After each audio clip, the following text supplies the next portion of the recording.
Hello friends, आज हम लोग लेके आए साइंस का पहला मॉडल पेपर जो आपके मैट्रिक बोर्ड परीक्षा के लिए काफ़ी इंपॉर्टेंट है। अगर आप भी इस बार मैट्रिक के बोर्ड परीक्षा देने वाले हैं तो इस वीडियो को आप शुरू से लेकर लास्ट तक ज़रूर देखिए। और इसमें हम लोग एनसीईआरटी पैटर्न, न्यू पैटर्न पर सभी प्रश्न आधारित है जो आपके आने वाले मैट्रिक बोर्ड परीक्षा के लिए काफ़ी इंपॉर्टेंट है। तो वीडियो को शुरू से लेकर लास्ट तक जरूर देखना। तो जल्दी से वीडियो को लाइक कर दिए। उससे पहले हमारे चैनल पर नए हैं तो चैनल को सब्सक्राइब करके बेल आइकन को प्रेस जरूर कर देना। और आप हमें कमेंट बॉक्स में जरूर बताना कि इनमें से आपको कितना प्रश्न पहले से मालूम था। तो देखते हैं आज का प्रश्न। तो देखिए, आज का हमारा पहला प्रश्न है कि कौन रंग है जिसका खतरे के सिग्नल में उपयोग होता है। ऑप्शन ए में है नीला रंग, बी में है बैंगनी रंग, सी में है लाल रंग और डी में है पीला रंग। तो लाल रंग का उपयोग जो होता है खतरे के सिग्नल में किया जाता है। तो हमारा ऑप्शन नंबर सी बिल्कुल सही उत्तर हो जाएगा। और आपको बता दें कि लाल रंग का तरंग दैर्ध्य सबसे अधिक होता है और इसका विचलन सबसे कम होता है। और लाल रंग बिना छितराए दूर तक ये तय करता है। अब आइए अगला प्रश्न देखते हैं। देखिए, दूसरा प्रश्न बहुत इंपॉर्टेंट है। देखिए क्या कह रहा है कि प्रकाश के किस रंग के लिए तरंग दैर्ध्य अधिकतम होता है। तो देखिए, ऑप्शन ए में आपका बैंगनी है, बी में हरा है, सी में लाल है और डी में पीला है। तो यहाँ पे अधिकतम बोला गया तरंग दैर्ध्य, तो लाल रंग का तरंग दैर्ध्य सबसे अधिक होता है और बैंगनी रंग का तरंग दैर्ध्य सबसे कम होता है। तो हमारा सही उत्तर हो जाएगा ऑप्शन नंबर सी, लाल। अब आइए अगला प्रश्न देखते हैं। देखिए, तीसरा नंबर प्रश्न ये भी मोस्ट इंपॉर्टेंट है। देखिए कि क्या कह रहा है कि निकट दृष्टि दोष दूर करने के लिए किस लेंस का व्यवहार होता है। यानी कि जिस व्यक्ति के आंख में निकट दृष्टि दोष से पीड़ित होता है तो उसे अवतल लेंस से बने चश्मे का उपयोग किया जाता है। यानी कि ऑप्शन नंबर बी हमारा बिल्कुल सही उत्तर हो जाएगा। अब आइए अगला प्रश्न देखते हैं। देखिए, चौथा नंबर प्रश्न यहाँ पे क्या कह रहा है कि किसी कुंडली का प्रतिरोध ज्ञात करने का सूत्र होता है। तो किसी भी कुंडली का प्रतिरोध ज्ञात करने का जो फॉर्मूला होता है वो आपका ऑप्शन ए में आर बराबर वी आई या फिर आर बराबर वी बटे आई और आर बराबर वी बटे आई यहाँ पे भी दिया हुआ और डी में दिया हुआ है आर बराबर वी माइनस आई। तो देखिए, वी बराबर आपका फॉर्मूला होता है वी बराबर आई आर होता है। तो यहाँ पे आपको क्या पूछ रहा है कि आर बराबर जो फॉर्मूला हो जाएगा वी बटे आई हो जाएगा, जो कि ऑप्शन नंबर बी हमारा बिल्कुल सही उत्तर हो जाएगा। अब आइए अगला प्रश्न देखते हैं। देखिए, 5 नंबर प्रश्न भी बहुत इंपॉर्टेंट है। क्या कह रहा है कि वास्तविक वस्तु का आभासी प्रतिबिंब बनता है। तो देखिए, वास्तविक वस्तु का आभासी प्रतिबिंब कौन कौन सा दर्पण में बनता है। तो ऑप्शन ए में आपका दिया हुआ है समतल दर्पण में, बी में है उत्तल दर्पण में, सी में है अवतल दर्पण में और डी में इनमें से सभी। वास्तविक वस्तु का प्रतिबिंब समतल दर्पण में भी बनता है, उत्तल दर्पण में भी बनता है और अवतल दर्पण में भी बनता है। तो हमारा सही उत्तर हो जाएगा ऑप्शन नंबर डी, इनमें से सभी। अब आइए अगला प्रश्न देखते हैं। देखिए, 6 नंबर प्रश्न है कि क्या कह रहा है कि डायऑप्टर उस लेंस की क्षमता होती है जिसकी फोकस दूरी क्या होती है। तो डायऑप्टर उस लेंस की क्षमता होती है जिसकी फोकस दूरी 1 मीटर होती है। यानी कि ऑप्शन नंबर डी हमारा बिल्कुल सही उत्तर हो जाएगा, 1 मीटर। अब आइए अगला प्रश्न देखते हैं। देखिए, 7वां नंबर प्रश्न यहाँ पे क्या कह रहा है कि किसी लेंस के बाहर की ओर उभरे 2 गोलीय पृष्ठ हो तो इसे क्या कहते हैं। तो यहाँ पे किसी लेंस के बाहरी ओर 2 उभरे गोलीय पृष्ठ हो तो उसे हम लोग क्या कहते हैं, उत्तल लेंस कहते हैं। तो हमारा सही उत्तर हो जाएगा ऑप्शन नंबर सी, उत्तल लेंस। अब आइए अगला प्रश्न देखते हैं। देखिए, 8 नंबर प्रश्न क्या क्या कह रहा है कि धातुओं में धारावाहक होते हैं। तो ये भी बहुत ही इंपॉर्टेंट प्रश्न है। तो देखिए, ऑप्शन ए में आपका दिया हुआ है प्रोटॉन, बी में है मुक्त इलेक्ट्रॉन और सी में है कोड इलेक्ट्रॉन, डी में इनमें से कोई नहीं। तो धातुओं में धारावाहक क्या होते हैं, उसमें फ्री इलेक्ट्रॉन होते हैं, यानी कि मुक्त इलेक्ट्रॉन। ऑप्शन नंबर बी हमारा सही उत्तर हो जाएगा। देखिए, 9वां नंबर प्रश्न क्या कह रहा है कि परिपथ में विद्युत धारा की माप किससे की जाती है। परिपथ जो होता है सर्किट होता है, उसमें इलेक्ट्रिक करंट की माप किससे की जाती है। तो परिपथ में इलेक्ट्रिक करंट की माप जो की जाती है आपका ए मीटर से की जाती है। कहीं कहीं पे आपको देखने को मिलेगा अ मीटर, ठीक है, ए मीटर या अ मीटर दोनों सेम होता है। तो हमारा सही उत्तर हो जाएगा ऑप्शन नंबर बी, ए मीटर। अब आइए अगला प्रश्न देखते हैं। देखिए, 10वां नंबर प्रश्न बहुत इंपॉर्टेंट है। क्या कह रहा है कि विद्युत फ्यूज विद्युत धारा के किस प्रभाव पर कार्य करता है।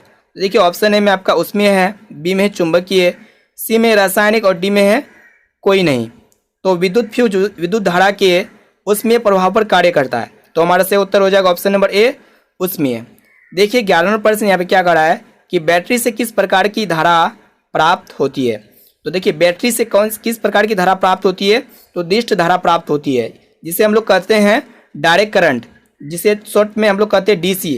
तो हमारा सही उत्तर हो जाएगा ऑप्शन नंबर ए, दिष्ट धारा। अब देखते हैं अगला प्रश्न। देखिए, 12वां नंबर प्रश्न यहाँ क्या कह रहा है कि निम्नलिखित में से कौन जैव मात्रा ऊर्जा स्रोत का उदाहरण नहीं है। तो ये भी बहुत इंपॉर्टेंट है। देखिए, ऑप्शन ए में आपका लकड़ी है, और बी में गोबर गैस, सी में नाभिकीय ऊर्जा और डी में है कोयला। तो यहाँ पे जैव मात्रा ऊर्जा स्रोत का उदाहरण कौन नहीं है, इनमें आपका नाभिकीय ऊर्जा हो जाएगा, यानी कि ऑप्शन नंबर सी हमारा बिल्कुल सही ऑप्शन है। अब आइए अगला प्रश्न देखते हैं। देखिए 93 प्रश्न क्या कह रहा है यहाँ पे कि इनमें से कौन नवीकरणीय ऊर्जा है। तो यहाँ पे आपको नवीकरणीय ऊर्जा पहचानना है। तो देखिए ऑप्शन ए में आपका कोयला है, बी में पेट्रोल है, सी में सौर ऊर्जा और डी में प्राकृतिक गैस। तो इनमें से नवीकरणीय ऊर्जा स्रोत का उदाहरण हो जाएगा सौर ऊर्जा, यानी कि सोलर एनर्जी जिसे हम लोग कहते हैं। ऑप्शन नंबर सी हमारा सही उत्तर हो जाएगा। आइए अब देखते हैं अगला प्रश्न। देखिए 14वां प्रश्न क्या कह रहा है यहाँ पे कि निम्न में कौन अवकारक है। तो यहाँ पे अवकारक आपको बताना है। तो देखिए ऑप्शन ए में आपका H2 है, बी में CO और सी में आपका दिया O2 और डी में आपका दिया हुआ है H2S। तो इनमें से अवकारक हो जाएगा आपका हाइड्रोजन, यानी कि ऑप्शन नंबर ए हमारा बिल्कुल सही उत्तर है। अब आइए अगला प्रश्न देखते हैं। देखिए 15 नंबर प्रश्न, ये भी मोस्ट इंपॉर्टेंट है। देखिए क्या कह रहा है कि निम्नलिखित में से पीएच का कौन सा क्षारक विलयन का मान देता है, यानी कि कौन जो इनमें से पीएच का क्षारक विलयन का मान देगा। देखिए पीएच का क्षारक विलयन तब होता है जब विलयन का पीएच मान 7 से अधिक होता है। तो यहाँ पे अगर ऑप्शन में देखा जाए तो यहाँ 7 से अधिक 13 है, जो कि एक विलयन का पीएच का मान देगा। अब 7 से कम जो होता है वो विलयन आपका अम्लीय होता है और 7 के बराबर होता है वह आपका उदासीन होता है। तो यहाँ पे बोला है कि कौन क्षारक विलयन का मान देगा, तो जो 7 से अधिक होगा वही होगा, यानी कि ऑप्शन नंबर डी हमारा बिल्कुल सही उत्तर है। अब आइए अगला प्रश्न देखते हैं। देखिए 16वां प्रश्न है, ये भी मोस्ट इंपॉर्टेंट। यहाँ पे क्या कह रहा है कि निम्नलिखित में कौन सही है। तो यहाँ पे आपको सही बताना है इनमें से सही कौन है। तो देखिए यहाँ पे ऑप्शन ए में आपका Na2CO3 5H2 है और यहाँ पे आपका दिया हुआ Na2CO3 10H2 और बी में Na2CO3 7H2 और डी में आपका दिया हुआ है Na2CO3 2H2। तो यहाँ पे आपका सब में सेम है, लेकिन यहाँ पे 5 है, यहाँ 10 है और यहाँ पे 7 है और यहाँ पे 2 है। तो देखिए Na2CO3 10H2 यहाँ पे 10 है, तो 10H2 है। तो यहाँ Na2CO3 10H2 जो होता है वाशिंग सोडा का सूत्र होता है, जिसे हम लोग कहते हैं सोडियम कार्बोनेट डेकाहाइड्रेट, यानी कि ऑप्शन नंबर बी हमारा बिल्कुल सही उत्तर हो जाएगा। अब आइए अगला प्रश्न की ओर देखते हैं। देखिए 17वां नंबर प्रश्न बहुत इंपॉर्टेंट है। देखिए यहाँ पे क्या करा है कि लिटमस रंजक बैंगनी रंग का होता है जो निकाला जाता है। तो ये भी बहुत ही इंपॉर्टेंट प्रश्न है। देखिए ऑप्शन ए में आपका दिया हुआ लाइकेन से, बी में है लाल पत्ती गोभी से, सी में हल्दी से और डी में आपका दिया हुआ है पेटूनिया फूल से। तो हमारा सही उत्तर हो जाएगा लाइकेन से निकाला जाता है लिटमस रंजक बैंगनी रंग का। ठीक है, ऑप्शन नंबर ए हमारा बिल्कुल सही उत्तर हो जाएगा। अब आइए अगला प्रश्न देखते हैं। देखिए 18वां प्रश्न मोस्ट इंपॉर्टेंट है। हमें क्या करा है कि शुष्क बुझा हुआ चूना पर क्लोरीन गैस की क्रिया से कौन सा पदार्थ बनता है, यानी कि जब शुष्क बुझा हुआ चूना पर जब क्लोरीन गैस की क्रिया होता है तो इसके फलस्वरूप कौन सा पदार्थ बनता है, तो विरंजक चूर्ण बनता है, यानी कि ऑप्शन नंबर ए हमारा सही उत्तर हो जाएगा, जिसे हम लोग कहते हैं ब्लीचिंग पाउडर का रासायनिक। इसका विरंजक चूर्ण यानी कि ब्लीचिंग पाउडर का जो रासायनिक नाम होता है कैल्शियम ऑक्सी क्लोराइड होता है और शुष्क बुझे हुए चूने पर क्लोरीन गैस प्रभावित कर उसका उत्पादन किया जाता है। ठीक है, और बता दें कि वस्त्र और कागज उद्योगों में जहाँ पे वस्त्र और कागज का फैक्ट्री है वहाँ पे विरंजक चूर्ण के रूप में उसका उपयोग किया जाता है और पेयजल जल को शुद्ध करने में भी विरंजक चूर्ण का ही उपयोग किया जाता है। तो हमारा सही उत्तर हो जाएगा ऑप्शन नंबर ए विरंजक चूर्ण। अब आइए अगला प्रश्न देखते हैं। देखिए 19 नंबर प्रश्न मोस्ट इंपॉर्टेंट है। बोला यहाँ पे कि सोडियम क्लोराइड का पीएच मान लगभग है। तो सोडियम क्लोराइड का पीएच मान 7 होता है और सोडियम क्लोराइड का विलयन जो होता है उदासीन होता है। अब आइए अगला प्रश्न देखते हैं। देखिए 20 नंबर प्रश्न यहाँ पे क्या है कि नीला थोथा का रासायनिक सूत्र है। तो यहाँ पे आपको बताना है कि नीला थोथा का रासायनिक सूत्र क्या होता है। तो देखिए ऑप्शन ए आपका दिया हुआ है CuSO4 7H2, बी में है CuSO4 5H2 और सी में आपका दिया हुआ है CuSO4 4H2 और डी में है CuSO4 10H2। तो नीला थोथा का जो रासायनिक सूत्र होता है आपका CuSO4 5H2 होता है, यानी कि ऑप्शन नंबर बी हमारा सही उत्तर हो जाएगा। अब आइए अगला प्रश्न देखते हैं। देखिए इस 21 नंबर प्रश्न यहाँ पे क्या करा है कि जब सोडियम हाइड्रोक्साइड जिंक से अभिक्रिया करता है तो कौन सा उत्पाद या फिर प्रोडक्ट बनता है। तो ये भी बहुत ही इंपॉर्टेंट प्रश्न है। हम क्या यहाँ पे कराएंगे कि सोडियम हाइड्रोक्साइड को जिंक से अभिक्रिया कराएंगे, यानी कि NaOH को हम लोग जिंक से अभिक्रिया कराएंगे। ZN से जब अभिक्रिया कराते हैं तो इसके फलस्वरूप बनता है Na2ZNO2 + H2। तो हमारा ऑप्शन नंबर डी सही उत्तर हो जाएगा H2O। ठीक है, अब आइए अगला प्रश्न देखते हैं। देखिए 22 नंबर प्रश्न है। यहाँ पे क्या करा है कि पीतल है। तो यहाँ पे पीतल एक प्रकार का क्या होता है मिश्र धातु होता है और पीतल में Zn और Cu का मिश्र धातु होता है, यानी कि पीतल जो होता है Zn प्लस Cu का मिश्र धातु से बनता है। ऑप्शन नंबर सी हमारा बिल्कुल सही उत्तर हो जाएगा। अब देखिए 23वां प्रश्न यहाँ पे क्या करा है कि ब्रोमीन अधातु की अवस्था होती है, यानी कि ब्रोमीन जो है ये अधातु है, ये कौन सा अवस्था में होता है। देखिए ऑप्शन ए में आपका ठोस है, बी में है गैस और सी में है द्रव और डी में है कोई नहीं। तो ब्रोमीन अधातु जो है ये एक लिक्विड होता है, यानी कि द्रव अवस्था में पाया जाता है। तो हमारा ऑप्शन नंबर सी से उत्तर हो जाएगा द्रव। अब आइए अगला प्रश्न की ओर देखते हैं। देखिए 24वां प्रश्न यहाँ पे क्या करा है कि खाद्य पदार्थ के डिब्बे पर जिंक के बजाय टीन का लेप होता है क्योंकि, यानी कि जो खाद्य पदार्थ का डब्बा होता है उसमें जिंक के बजाय टीन का लेप होता है क्योंकि टीन के अपेक्षा जिंक महंगा होता है। नहीं, क्या टीन की अपेक्षा जिंक का गलनांक अधिक है?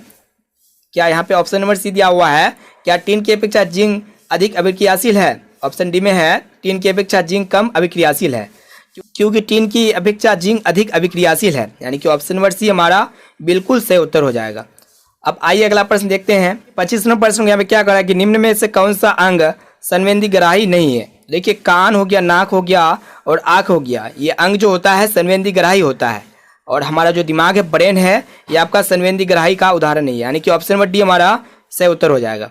अब आइए अगला प्रश्न देखते हैं। देखिए हमारा जो 26वां प्रश्न यहाँ पे क्या करा है कि समांतर क्रम में संयोजित प्रतिरोधों की संख्या घटने के उपरांत संयोजित प्रतिरोधों की कुल प्रतिरोध क्या होता है? देखिए बढ़ता है या फिर घटता है या फिर अपरिवर्तित रहता है या फिर इनमें से कोई नहीं। तो यहाँ पे क्या कह रहा है कि समांतर क्रम में जब संयोजित प्रतिरोधों की कुल संख्या को घटने के उपरांत संयोजित प्रतिरोधों की कुल प्रतिरोध क्या होता है? बढ़ता है, यानी कि ऑप्शन नंबर ए हमारा सही उत्तर हो जाएगा, बढ़ता है। अब आइए अगला प्रश्न देखते हैं। देखिए यहाँ पे 27वां प्रश्न क्या कह रहा है कि समजात अंगों का उदाहरण है। तो समजात अंग क्या होता है? जो उत्पत्ति तथा संरचना में समान होते हैं तो उसको हम लोग कहते हैं समजात अंग, लेकिन कार्य में वो भिन्न हो सकता है। ठीक है, तो देखिए ऑप्शन ए में आपका दिया हुआ है हमारा हाथ और कुत्ते के अग्रपाद, यानी कि हमारा हाथ और कुत्ते के अग्रपाद, कुत्ते का आगे वाला पाद जो होता है वो आपका समजात अंग का उदाहरण होता है, यानी कि ऑप्शन नंबर ए हमारा बिल्कुल सही उत्तर हो जाएगा। इसके अलावा भी हो सकता है पक्षी के पंख तथा घोड़े के अग्रपाद। तो यहाँ पे पूछा गया कि हमारा हाथ और कुत्ते के अग्रपाद है तो समजात अंग का उदाहरण होगा। अब आइए अगला प्रश्न देखते हैं। देखिए 28वां प्रश्न यहाँ पे क्या कर रहा है कि निम्न में से किस हाइड्रोकार्बन के 3 आबंध है? यहाँ पे आपको 3 आबंध पहचानना है कि हाइड्रोकार्बन के 3 आबंध कौन है। ऑप्शन ए में आपका CH4 है, ऑप्शन बी में C2H6 है, सी में C3H4 और डी में आपका दिया हुआ है C3H8। तो हमारा सही उत्तर हो जाएगा C3H4 जो है हाइड्रोकार्बन के 3 आबंध है, यानी कि ऑप्शन नंबर सी हमारा बिल्कुल सही उत्तर है। अब आइए अगला प्रश्न देखते हैं। देखिए 29वां प्रश्न यहाँ पे क्या कह रहा है कि चीनी का रासायनिक सूत्र क्या होता है? तो चीनी का रासायनिक सूत्र होता है C12H22O11, यानी कि ऑप्शन नंबर सी हमारा बिल्कुल सही उत्तर हो जाएगा C12H22O11। अब आइए अगला प्रश्न देखते हैं। देखिए हमारा जो 30वां प्रश्न है यहाँ पे क्या कह रहा है कि हीलियम परमाणु के बाहरी कक्षा में कितने इलेक्ट्रॉन रहते हैं? तो देखिए हीलियम जो होता है इसका परमाणु संख्या 2 होता है और हीलियम एक अक्रिय गैस है और हीलियम में मात्र एक ही कक्षा अर्थात केवल प्रथम कक्षा होता है और प्रथम कक्षा ही हीलियम परमाणु की बाहरी तथा एकमात्र कक्षा होता है। तो हमारा ऑप्शन नंबर बी बिल्कुल सही उत्तर हो जाएगा 2। अब आइए अगला प्रश्न देखते हैं। देखिए 31वां प्रश्न यहाँ पे क्या कह रहा है कि स्वपोषी पोषण के लिए आवश्यक क्या है? यानी कि स्वपोषी पोषण के लिए क्या आवश्यक होता है? CO2 होता है या फिर क्लोरोफिल या फिर सूर्य प्रकाश या फिर इनमें से सभी? तो जो स्वयं पोषी करता है यानी कि जो खुद से पोषण करता है उसके लिए CO2 चाहिए, क्लोरोफिल चाहिए और सूर्य प्रकाश चाहिए, यानी कि ऑप्शन नंबर डी हमारा बिल्कुल सही उत्तर हो जाएगा सभी। अब आइए देखते हैं 32वां प्रश्न को। देखिए यहाँ पे क्या कह रहा है कि कवक में पोषण की कौन सी विधि है? कवक जो होता है उनमें पोषण की कौन सी विधि होता है? स्वपोषी या फिर मृतजीवी पोषी या फिर समभोजी या फिर आपका कोई नहीं? तो कवक में पोषण की कौन सा विधि होता है? मृतजीवी, यानी कि ऑप्शन नंबर बी हमारा सही उत्तर हो जाएगा मृतजीवी। अब आइए अगला प्रश्न देखते हैं। देखिए 33वां प्रश्न यहाँ पे क्या कह रहा है कि क्लोरोफिल वर्णक का रंग है। तो क्लोरोफिल वर्णक का रंग कैसा होता है? हरा होता है, यानी कि ऑप्शन नंबर ए हमारा बिल्कुल सही उत्तर है। अब देखते हैं 34वां प्रश्न को। देखिए 34वां प्रश्न यहाँ पे कह रहा है कि पायरुवेट के विखंडन से यह कार्बन डाइऑक्साइड जल तथा ऊर्जा देता है, यह क्रिया होती है। तो जब पायरुवेट के विखंडन से कार्बन डाइऑक्साइड जल तथा ऊर्जा देता है तो ये क्रिया किस में होता है? माइटोकॉन्ड्रिया में होता है, यानी कि ऑप्शन नंबर बी हमारा सही उत्तर हो जाएगा। देखिए 35वां प्रश्न यहाँ पे क्या कह रहा है कि यदि हमारे आहार में आयोडीन की कमी है तो हमें किस रोग से होने की संभावना है। यानी कि जब हमारा आहार में आयोडीन का कमी हो जाता है तो हमें किस रोग के लिए होने की संभावना है। तो देखिए ऑप्शन ए में आपका दिया हुआ है ग्वाइटर, बी में है गलकंड और सी में आपका दिया हुआ है घेंगा और डी में है सभी। तो इसका सही उत्तर हो जाएगा सभी। जब हमारे आहार में आयोडीन की कमी होता है तो ग्वाइटर, गलगंड और घेंगा और भी बहुत सारी बीमारी हो सकता है, जैसे कि आपका हो गया गर्भपात हो गया, शारीरिक विकास में रुकावट हो गया, मृत बच्चा पैदा होना इत्यादि जो होता है जब हमारे आहार में आयोडीन कमी होता है तब। अब आइए अगला प्रश्न की ओर देखते हैं। देखिए 36वां प्रश्न बहुत ही इंपॉर्टेंट है। देखिए यहाँ पे क्या कर रहा है कि एस्ट्रोजन स्रावित होता है। तो एस्ट्रोजन किस में स्रावित होता है। देखिए आपको बता दें कि एस्ट्रोजन एक क्या होता है, महिला सेक्स हार्मोन है जो कि अंडाशय द्वारा उत्पन्न होता है और ये प्रजनन मासिक धर्म चक्र के लिए जिम्मेदार है। यानी कि ऑप्शन नंबर बी हमारा से उत्तर हो जाएगा अंडाशय द्वारा। ठीक है, अब आइए अगला प्रश्न देखते हैं। देखिए 27वां प्रश्न यहाँ पे क्या कह रहा है कि मनुष्य में ऐच्छिक गतियों का नियंत्रण किसके द्वारा होता है। यानी कि मनुष्य जो होता है ऐच्छिक गति जो होता है इसका कंट्रोल किसके द्वारा होता है। तो इसका कंट्रोल जो होता है सेरिबेरम के द्वारा होता है। यानी कि ऑप्शन नंबर बी हमारा सही उत्तर हो जाएगा सेरिब्रम। अब आइए अगला प्रश्न देखते हैं। देखिए 38वां प्रश्न यहाँ पे क्या कर रहा है कि घोंघा जो है किस समुदाय का प्राणी है। तो घोंघा कौन सा समुदाय का प्राणी होता है, वो आपका मोलस्का समुदाय का प्राणी, यानी कि ऑप्शन नंबर ए हमारा बिल्कुल सही उत्तर है मोलस्का। अब आइए अगला प्रश्न देखते हैं। देखिए 29वां प्रश्न यहाँ पे क्या कर रहा है कि निम्नलिखित में से कौन सा जंतु उभयलिंगी जंतु है। तो देखिए ऑप्शन में आपका दिया हुआ मानव, बी में है कबूतर और सी में है मेढक और डी में है केचुआ। तो इनमें से आपको उभयलिंगी जंतु कौन है, उभयलिंगी जंतु यानी कि केचुआ, यानी कि ऑप्शन नंबर डी हमारा बिल्कुल सही उत्तर हो जाएगा। अब आइए अगला प्रश्न देखते हैं। देखिए हमारे जो 40वां प्रश्न यहाँ पे क्या कर रहा है कि परागकोश होते हैं। तो परागकोश किस में होते हैं। देखिए ऑप्शन में आपका दिया हुआ बाह्यदल में, बी में अंडाशय में है और सी में अंडम में, डी में आपका दिया हुआ परागकण में। तो परागकोश परागकण में होते हैं, यानी कि ऑप्शन नंबर डी हमारा बिल्कुल सही उत्तर हो जाएगा परागकण में। अब देखिए 41वां प्रश्न यहाँ पे क्या कह रहा है कि मनुष्य में कितने जोड़े क्रोमोसोम होते हैं। यानी कि मनुष्य में कितने जोड़े गुणसूत्र होते हैं। तो मनुष्य में 23 जोड़ा क्रोमोसोम होते हैं, यानी कि ऑप्शन नंबर सी हमारा बिल्कुल सही उत्तर हो जाएगा 23 जोड़े। अब आइए अगला प्रश्न देखते हैं।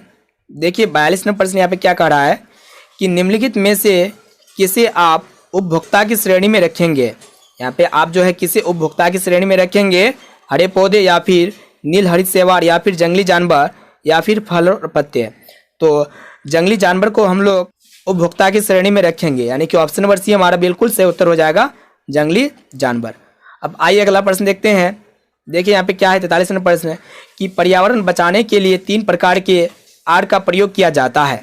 इसका मतलब है जब हम लोग पर्यावरण को बचाते हैं तो यहाँ पे देखिए 3 आर का मतलब क्या होता है।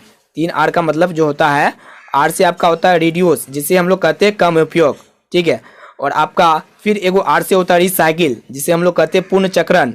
फिर और एगो आर का मतलब होता है रीयूज, जिसे हम लोग कहते हैं पूर्ण उपयोग। तो हमारा सही उत्तर हो जाएगा इनमें से सभी, ठीक है। अब आइए देखिए 44वां प्रश्न यहाँ पे क्या कह रहा है कि किन कारणों से प्राकृतिक संसाधन नष्ट हो रहे हैं। तो कौन सा कारण से जो है प्राकृतिक संसाधन नष्ट हो रहे हैं। ऑप्शन ए में शहरीकरण, बी में प्रदूषण, सी में ए और बी दोनों और डी में है आपका वृक्षारोपण। तो कौन सा कारण से संसाधन नष्ट हो रहे हैं, प्राकृतिक संसाधन, शहरीकरण और प्रदूषण। तो हमारे से उत्तर हो जाएगा ए और बी दोनों। अब देखते हैं अगला प्रश्न। देखिए हमारा जो 45वां प्रश्न यहाँ पे क्या कह रहा है कि फॉलोइंग के वाम हस्त नियम के बाएं हाथ की तर्जनी संकेत करती है। तो देखिए ऑप्शन ए में आपका दिया हुआ चालक पर आरोपित विद्युत बल की दिशा, बी में है चुंबकीय क्षेत्र की दिशा और सी में है चालक में प्रभावित विद्युत धारा की दिशा और डी में दिया हुआ है इनमें से कोई नहीं। तो फॉलोइंग के वाम हस्त नियम बाएं हाथ तर्जनी की संकेत करता है चुंबकीय क्षेत्र की दिशा, यानी कि ऑप्शन नंबर बी हमारा बिल्कुल सही उत्तर हो जाएगा। अब आइए अगला प्रश्न देखते हैं। देखिए 46वां प्रश्न यहाँ पे क्या कह रहा है कि निम्न में से कौन सा यौगिक ईंधन के रूप में इस्तेमाल किया जा सकता है। तो यहाँ पे ईंधन के रूप में कौन सा जो है कंपाउंड है जिसे हम लोग इस्तेमाल कर सकते हैं। ऑप्शन ए में आपका एथनॉल है, यानी कि एथनॉल का उपयोग जो हम लोग है ईंधन के रूप में इसका इस्तेमाल कर सकते हैं एथनॉल, यानी कि ऑप्शन नंबर ए हमारा सही उत्तर हो जाएगा। अब देखते हैं 47वां प्रश्न यहाँ पे क्या कह रहा है। देखिए यहाँ पे कि कौन सा पदार्थ लाल लिटमस पत्र को नीला कर देता है, यानी कि क्षार जो होता है लाल लिटमस पत्र को नीला कर देता है और अम्ल जो होता है नीला लिटमस पत्र को लाल कर देता है। तो यहाँ पे लाल लिटमस पत्र बोला गया है नीला कर देता है, तो यानी कि ऑप्शन नंबर बी हमारा बिल्कुल सही उत्तर हो जाएगा क्षार। अब आइए अगला प्रश्न, 48 नंबर प्रश्न यहाँ पे क्या कर रहा है कि नई कार्तीय चिन्ह परिपाटी के अनुसार दर्पण के सामने रखे गए बीम की दूरी ली जाती है। यानी कि कार्तीय चिन्ह परिपाटी जो होता है उनके अनुसार दर्पण के सामने जो बीम रखते हैं तो उसमें कौन सा दूरी लिया जाता है, धनात्मक या फिर ऋणात्मक या फिर दोनों, धनात्मक और ऋणात्मक। तो हमारा ऑप्शन नंबर बी सही उत्तर हो जाएगा ऋणात्मक।